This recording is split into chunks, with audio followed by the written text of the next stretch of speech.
Donc, je vais maintenant demander à Nicolas Giraud, CER France, et à Maxime Miguel de me rejoindre. Donc, ils vont vous présenter les résultats CRE. Et je vous rappelle à tous, j'allais dire, d'utiliser, que vous avez la possibilité d'utiliser le chat qui est sur la droite de votre écran, soit il est carrément apparu en clair et vous n'avez rien à faire si ce n'est de saisir vos questions, suggestions, n'hésitez pas, c'est l'intérêt de faire interactif ce matin. Ou alors, si le chat n'est pas apparu complètement en clair sur votre écran, vous avez en haut à droite de votre écran deux petites bulles et il faut cliquer sur ces deux petites bulles pour discuter avec la salle. Voilà, écoutez, je passe la parole tout de suite à Maxime.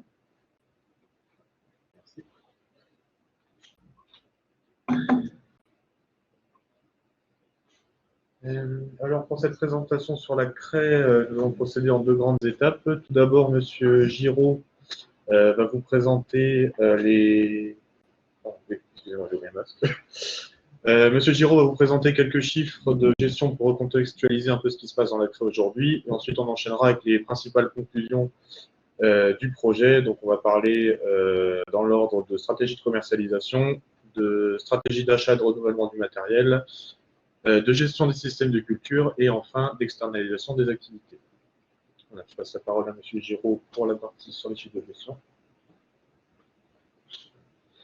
Voilà, bonjour à tous. Donc, on va commencer par ce que disent les chiffres. Eh bien, en fait, pour recadrer le débat, je vais vous proposer simplement trois chiffres. Vous montrer, quand on parle de premier quintile, on va dire les plus efficients, et de dernier quintile, l'écart qu'on peut trouver sur une année, peu importe quelle année. Donc, quand on parle de revenus, de résultats disponibles, on va appeler ça, c'est de la trésorerie nette d'annuité. Donc, ce qui reste pour assurer le quotidien à la maison, pour l'autofinancement sur la ferme, pour capitaliser à titre personnel. Donc, si vous voyez, par exemple, sur mon petit tableau, prenez l'année 2019, l'ensemble de l'échantillon, on avait 21 000 € de disponibles par exploitant, par ETH. Le premier quintile, les champions de l'EBE par hectare ou les champions du résultat courant par hectare étaient à 42 000 €, alors que le dernier quintile était à moins 10, 11, 12, 13 000 €. Donc, les excédents de l'année n'avaient même pas suffi à faire face aux annuités. Donc, vous voyez la différence entre les extrêmes, 50 000 €. Donc, je vous laisse imaginer sur plusieurs années, en cumulé, l'écart de capacité à rémunérer le travail, de situation financière qui en découle. Donc, voilà, ça c'était pour cadrer le débat. Maintenant, d'où viennent les écarts? En fait, ce n'est pas les exploitants les plus économes qui font la course en tête. L'écart, il vient de la productivité des hectares. Prenez la première ligne, les produits par hectare de culture. Donc, on est à 1 300, 1 400 € de recettes. Donc, ça, c'est les tonnes, les quintaux fois le prix. Les champions de l'EBE sont à 1 600, alors que le dernier quintile est à 1 100 €. Et on a 3, 4, 500 € hectare de différence. Donc ça, en fait, c'est 5, 6, 7 quintaux de différence de rendement en céréales et 3 à 5 tonnes en betterave. Et c'est aussi un assolement légèrement différent. Les plus performants sont à 18% de betterave dans l'assolement, l'échantillon moyen à 13%, et le quintile de queue en dessous de 10%.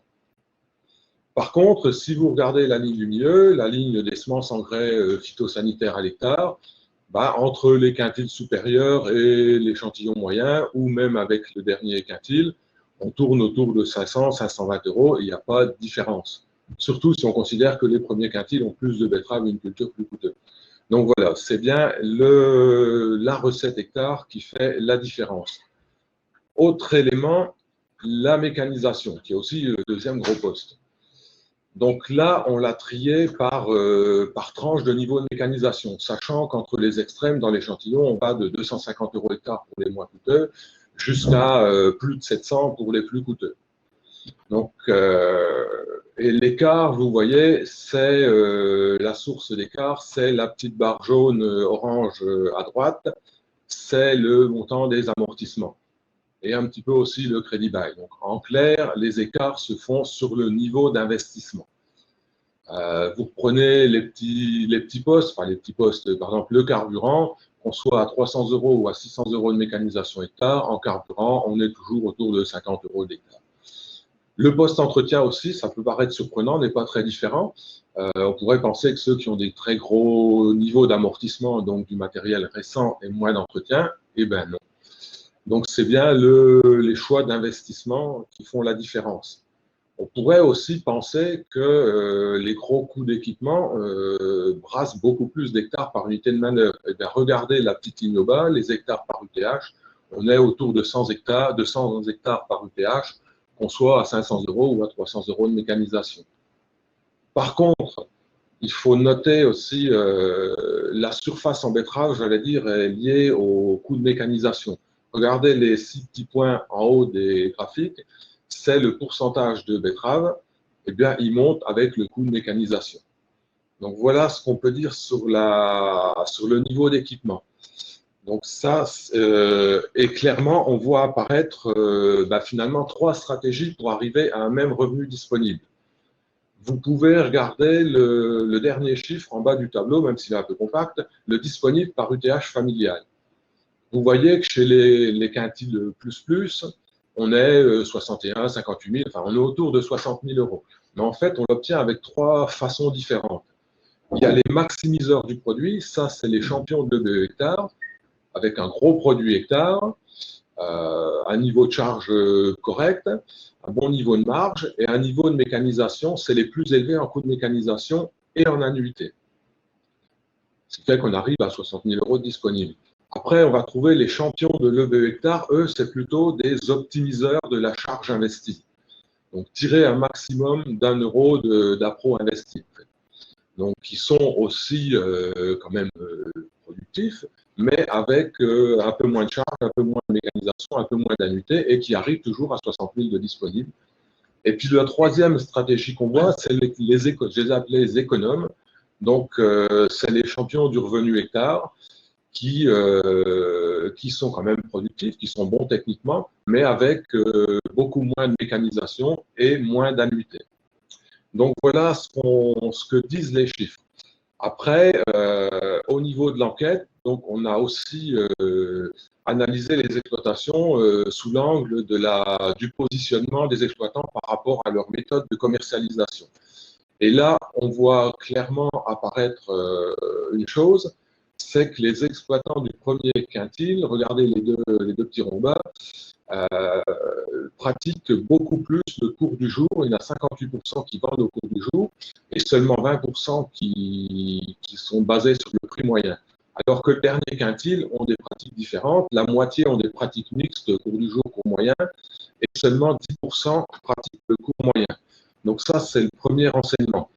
Et les exploitants, au cours de l'enquête, ont aussi dit 2 choses qui sont beaucoup revenues. C'est que pour l'avenir, ils souhaitaient s'impliquer davantage dans la maîtrise de la commercialisation de leur récolte.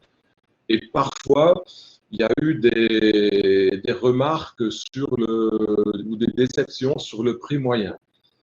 Donc, par contre, il ne faut pas oublier que avoir une stratégie gagnante sur la commercialisation, ça va impliquer de prendre en main plusieurs choses.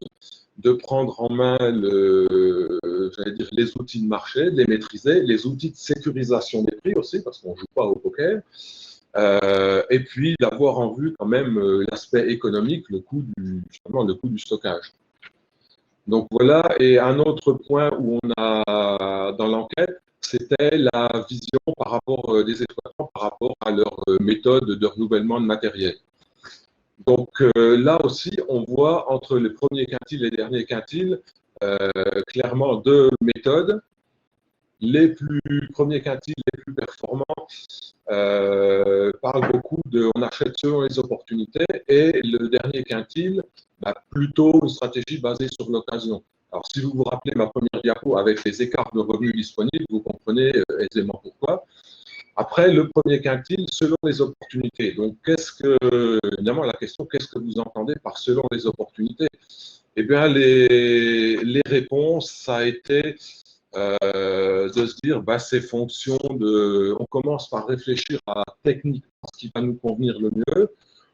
On vérifie que ça sera dans nos objectifs de coût hectare ou à l'heure, et puis de tenir voilà, les travaux comme on veut les faire. Et ensuite, on prend le temps de trouver le matériel qu'il nous faut. On ne gère pas en fonction de l'argent qu'il y a sur le compte en banque ou en catastrophe quand on est en panne. C'est ça, en fait, c'est de l'anticipation. Donc voilà ce qu'on peut dire. Et puis, ben, je vais passer la main à Maxime pour la suite de l'enquête. Alors pour la suite, on va aborder une partie un peu plus agronomique et technique, hein. On va d'abord parler de la gestion des systèmes de culture et plus particulièrement de la diversité des assolements. Alors pourquoi? C'est parce qu'aujourd'hui, l'assolement classique de Champagne-Crieuse, on sait que c'est plus ou moins blé, orge, colza, betterave et légumineuses, typiquement la luzerne dans la craie. Or, le colza, la betterave et la luzerne, aujourd'hui, sont soumis à des problèmes de changement climatique et de maîtrise des bioagresseurs. Donc, les agriculteurs ont tendance de plus en plus à délaisser ces cultures-là et on assiste à une simplification des assolements qui deviennent blé, orge et en général une ou éventuellement deux cultures pour essayer d'avoir un minimum de rotation. Or, cette simplification des assolements, elle est vraiment dommage parce que les enquêtes montrent bien que ce sont les agriculteurs du premier quintile, ceux qui ont les meilleurs revenus, qui ont les assolements les plus diversifiés. Alors pourquoi ce lien entre résultats économiques et assolements diversifiés? C'est tout simplement parce que quand on a plus de culture dans cet assolement, eh bien, ça permet de profiter de différents avantages. Il y a des avantages environnementaux, puisque si on a plus de culture, ça permet d'allonger les rotations, ça gêne la prolifération des bioagresseurs, et donc derrière, normalement, il y a besoin d'un peu moins de phyto pour traiter.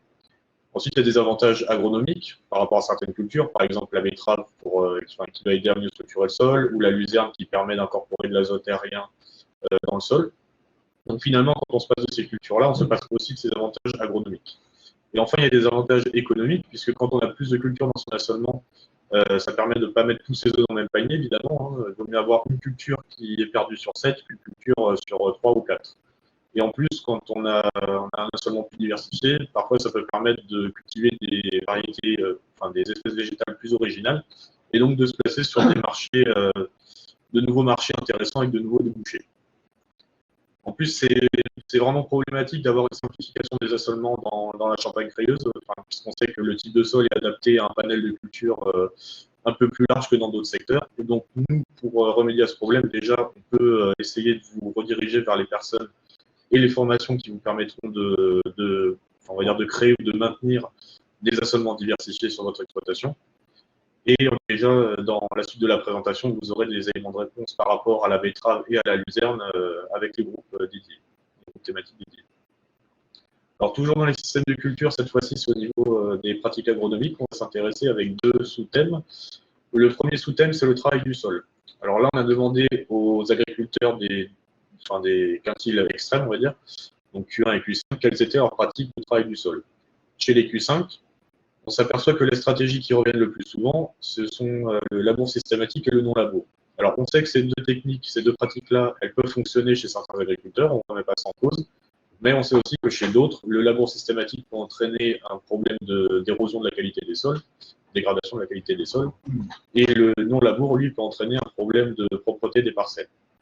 À l'inverse, les Q1, eux, affirment adapter, raisonner leurs travaux du sol en fonction des conditions climatiques, en fonction du type de culture, et ils se reposent la question chaque année, est-ce que je dois labourer à tel moment pour telle culture? Et finalement, ça leur permet de profiter des avantages du labour systématique et du non-labour sans forcément en avoir les inconvénients. Donc autrement dit, la conclusion ici par rapport au travail du sol, c'est qu'il faut mieux raisonner ces pratiques de travail du sol en fonction des conditions. Donc ça permet de conserver des rendements corrects sans trop altérer ses parcelles sur le long terme. Deuxième sous-thème par rapport aux pratiques agronomiques, ce sont les apports d'intrants. Alors ici, on parle de fertilisants et de produits phytosanitaires. Hein. Donc pareil, que font les Q1, que font les Q5. Chez les Q5, il n'y a pas vraiment de stratégie particulière qui se démarque. Hein. On a à peu près un tiers des agriculteurs qui fonctionnent à l'économie, donc en essayant de mettre le moins d'intrants possible. Un tiers qui fonctionne avec des apports poussés, donc en essayant d'aller chercher les derniers quintaux de leur culture, et un tiers encore qui fonctionne de manière raisonnée, donc à peu près entre les deux stratégies, donc un tiers, on peut pas vraiment conclure là-dessus. Par contre, si on regarde ce que font les Q1, cette fois-ci, on voit bien que 60% d'entre eux font des apports raisonnés et 30% préfèrent faire des apports plus conséquents. Donc la conclusion ici, c'est qu'il vaut mieux essayer d'avoir une meilleure valorisation de ces intrants à l'hectare. Autrement dit, il vaut mieux essayer de valoriser chaque euro qu'on investit à l'hectare, et ça fait référence au chiffre que M. Giraud vous a présenté il y a quelques instants par rapport à la productivité. C'est-à-dire la conclusion, c'est en termes d'apport d'intrants, avoir des pratiques extrêmes de réduction d'intrants, ça ne semble pas être la meilleure stratégie aujourd'hui. Enfin, dernier sujet abordé pour la partie CRE, c'est l'externalisation des activités. Ou autrement dit, quelles sont les activités qui sont faites en prestation sur les exploitations des agriculteurs. Alors ici, on a fusionné les chiffres CRE et BRI pour plus de significativité, et on a identifié deux grandes catégories d'activités externalisées, à savoir d'une part les activités qui demandent du matériel dédié, par exemple la récolte de betteraves ou l'épandage de certaines matières fertilisantes. Et là, l'argument invoqué par les agriculteurs pour justement externaliser ces activités, c'est on veut éviter d'investir dans du matériel spécifique qu'on n'utiliserait qu'une ou deux fois dans l'année, ce ne serait pas compétitif. Deuxième grande catégorie d'activités externalisées, ce sont celles qui sont plus communes ou qui ne demandent pas de matériel vraiment particulier, on va dire plus communes pour une exploitation classique. Par exemple, la récolte de céréales, la récolte de colza ou l'application de produits phytosanitaires. Donc pour ces activités-là, l'argument invoqué justement pour les externaliser, c'est je veux essayer de gagner du temps en faisant appel à un prestataire et je vais essayer de valoriser ce temps-là ailleurs, sur mon exploitation.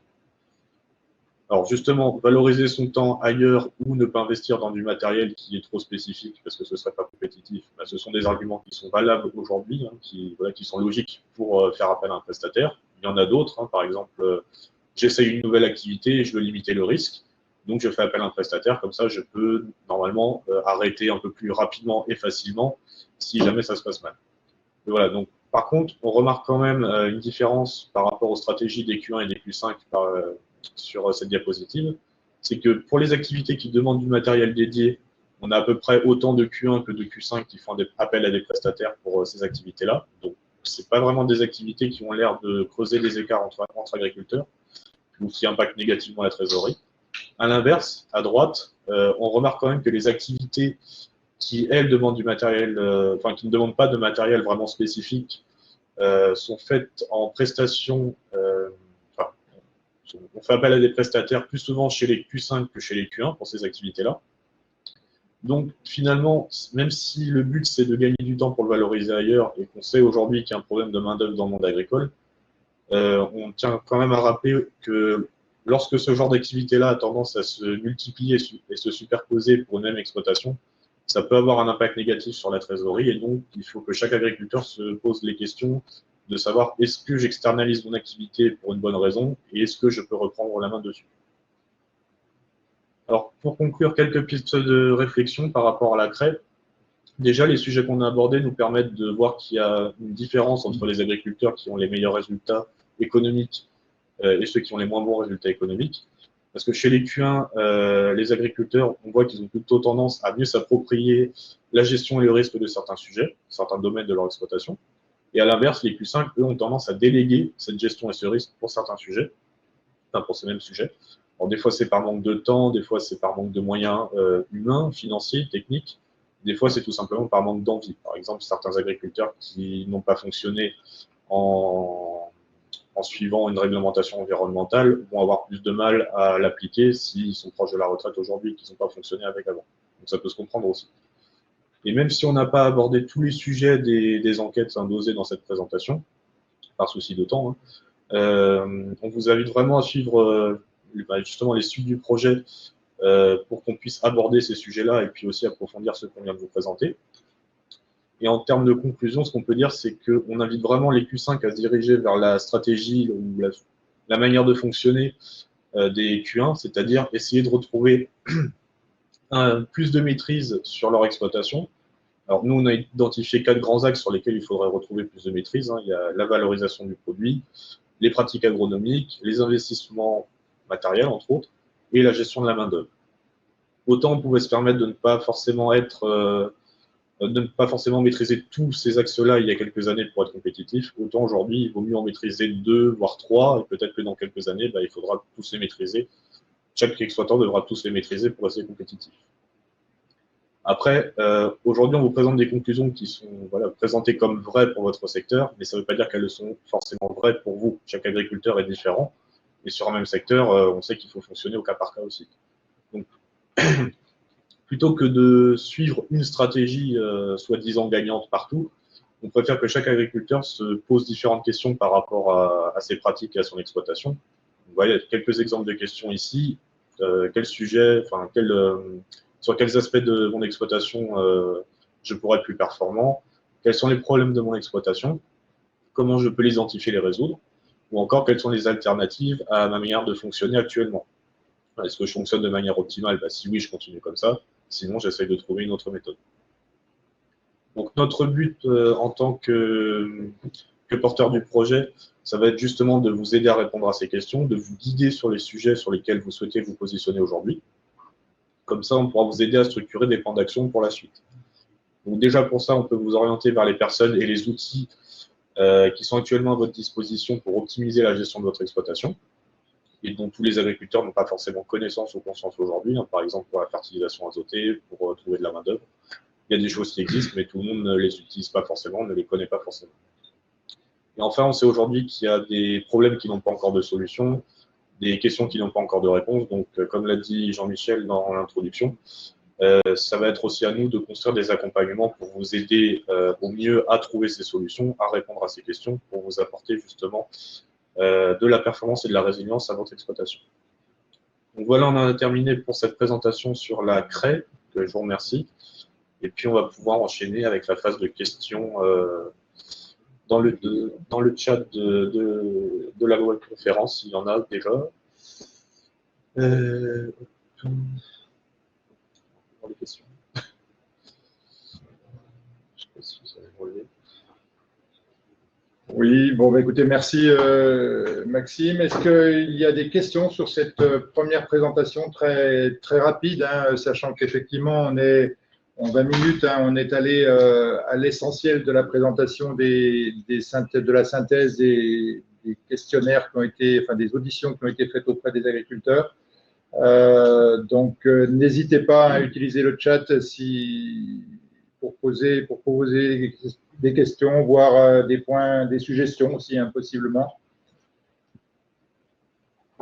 S'il n'y en a pas, moi j'en aurais une. J'ai le sentiment par rapport à Osée Barrois que voilà, on était les quintiles gagnants étaient, j'allais dire, avaient l'obligation hein, d'être bien positionnés sur les 3 axes stratégiques pour être dans les premiers quintiles. Et s'il manquait un ou à plus forte raison 2 ou 3 j'allais dire, trois axes sur lesquels les agriculteurs étaient moins performants, ben, évidemment, ils n'accédaient pas au premier quintile. J'ai l'impression que tout ça est directement lié au niveau de résultats d'exploitation. Quand on est à 50 € de l'hectare, ben, les degrés de liberté ou les degrés d'erreur en termes de pilotage de stratégie d'entreprise, les marges possibles d'erreur sont beaucoup plus réduites. Est-ce que j'allais dire, le différentiel entre la craie et le barrois est surtout lié à ce delta de revenus moyens qui certes a baissé depuis 3 ou 4 ans, mais reste encore à un niveau supérieur au barrois. Et qu'est-ce qu'on peut craindre pour l'avenir si ça devait continuer de baisser? Je ne sais pas, est-ce que M. Giraud, vous pourriez répondre à la question?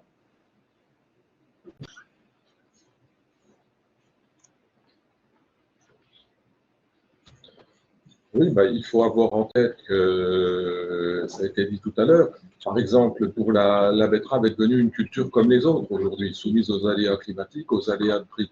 Donc, il faut continuer à travailler sur le premier levier. Je pense qu'il est apparu dans mon petit tableau de chiffres tout à l'heure. Le premier levier, c'est la technicité. Ensuite, il y a quelque chose qui a été moins net et qui apparaît dans mes 3 stratégies, les optimiseurs du produit, les optimiseurs de la charge. En fait, en barrois, les stratégies étaient beaucoup plus claires et les écarts beaucoup plus importants, mais on avait commencé à travailler sur 2015-2016, donc l'avant 2016, rappelez-vous 2016. Et en fait, on aurait fait la même chose sur ces années-là sur la craie. On aurait vu beaucoup plus gros écarts sur les coûts de mécanisation entre les optimiseurs du produit, mes champions de BE, qui sont très productifs, mais avec beaucoup de charges, un gros coût de mécanisation, et les économes avec moins de coûts de mécanisation. On aurait constaté que les gros coûts de mécanisation, finalement, après 2016, ont serré les boulons, ont levé le pied sur les investissements. Donc, on diminuait petit à petit en 2019, en 2020, leur coût d'équipement, le montant des amortissements a baissé, alors que les champions du revenu, qui étaient beaucoup plus bas, on avait moins sous le pied pour baisser. Donc voilà ce qu'on peut dire sur ce sujet-là. Une autre question sur est-ce que nous avons regardé, est-ce que nous sommes interrogés des impacts de la future PAC sur les résultats attendus en Champagne-Crayeuse? Non, on n'a pas travaillé.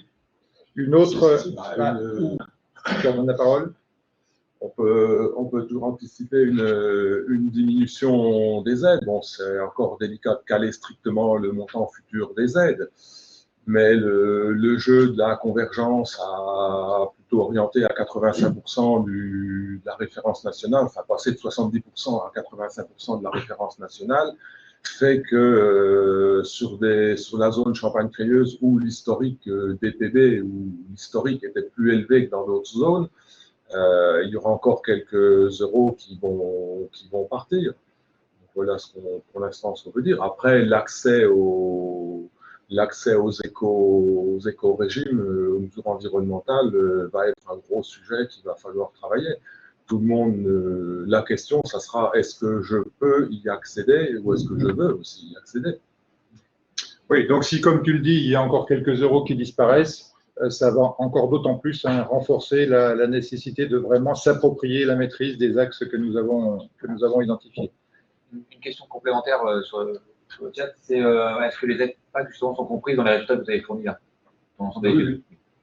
Oui, bien évidemment. Les aides PAC sont inclus dans les travaux qui ont été conduits. Je crois qu'il y avait aussi une question autour de la mutualisation du matériel. Est-ce qu'on peut tirer des enseignements, je vais passer la parole à Maxime, des enseignements des auditions qui ont été réalisées sur les aspects de la mutualisation du matériel?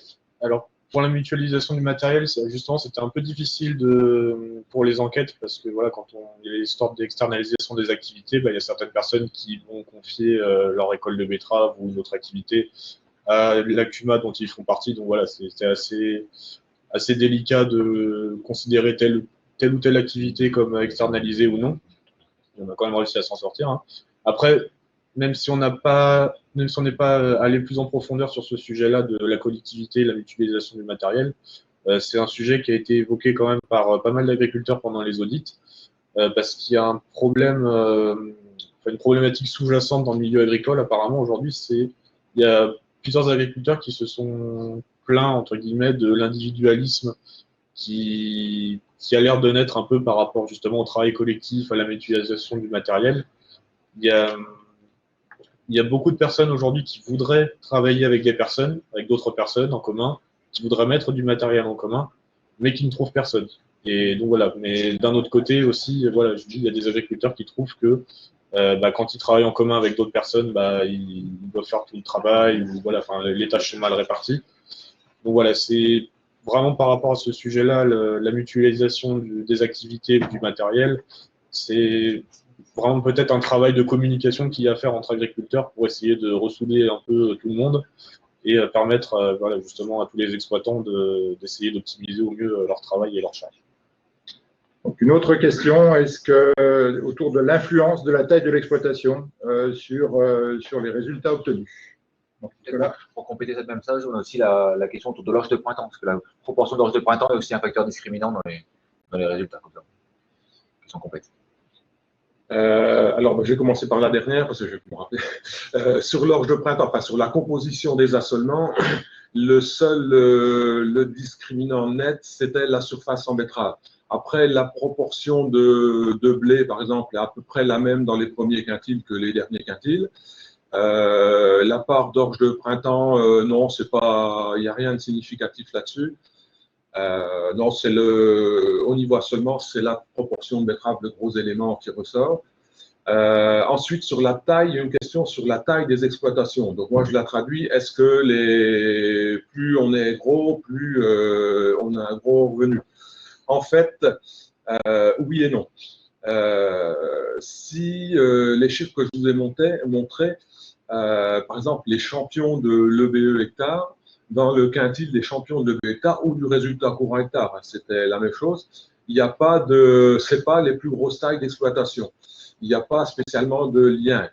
Après, on a fait aussi une analyse, on l'a poussé sur l'analyse des champions de l'EBE ou de revenus par unité de main-d'œuvre. Donc là, évidemment, quand on l'analyse sous l'angle du revenu par unité de main-d'œuvre, la surface, on voit des différences de surface.